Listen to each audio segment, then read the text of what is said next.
एक योजना हमने ऐसी भी बनाई है जिसकी चर्चा में बहुत ज्यादा की नहीं है। आज मैं पहली बार मंच से चर्चा कर रहा हूं उसकी।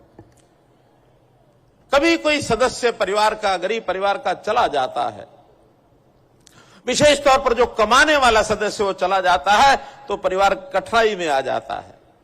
उसकी मृत्यु किसी भी प्रकार से हुई हो, चाहे वो एक्सीडेंट में हुई है, चाहे बीमारी से हुई है, चाहे प्राकृतिक तौर पर कोई बात हो गई हो, लेकिन परिवार का सदस्य चला जाता है, परिवार हिल जाता है।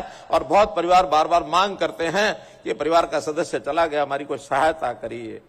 हर बार हर व्यक्ति को और डिमांड रखनी पड़ती है। हमने पिछले कुछ समय से ये डिमांड वाला विषय खत्म कर दिया और गरीब परिवार जिसकी आय 1,80,000 रुपए से कम है, जो बीपीएल है, उसके लिए राशि निश्चित कर दी है।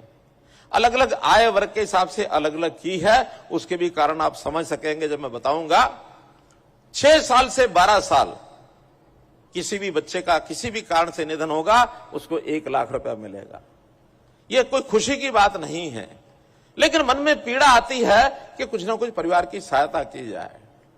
12 से 18 साल की आयु में एक नौजवान होता है, उसका देहांत होता है, दुख भी होता है, लेकिन फिर भी 2 लाख रुपया परिवार को उसका हम देंगे।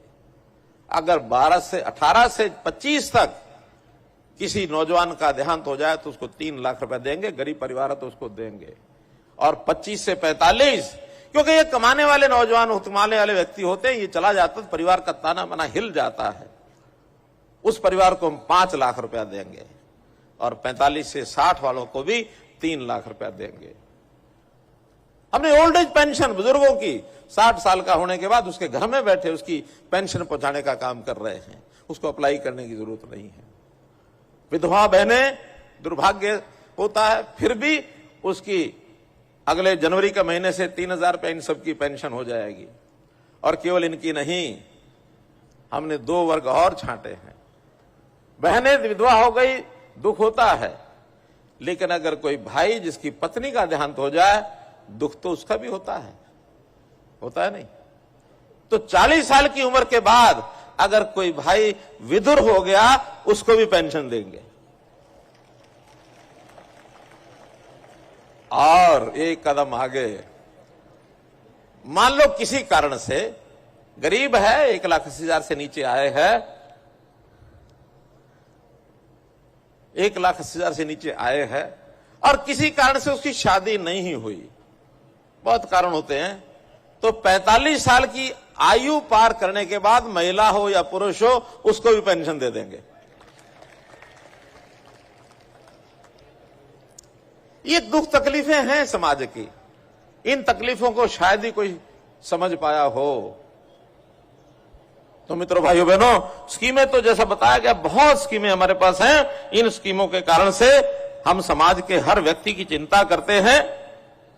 तो इसलिए मैं आज कुछ और 1-2 घोषणाएं मैं करना चाहता हूं। एक तो जैसे मुझे मांग रखी गई यहां कि हमारा कोली समाज का कोई भवन नहीं है, तो यहां पलवल में वार्ड नंबर 4 में हमारे साथियों ने एक जगह देखी है, तो मोहन नगर वार्ड नंबर 4 के अंदर एक बहुत भव्य सुंदर कोली समाज के नाम से बनाया जाएगा।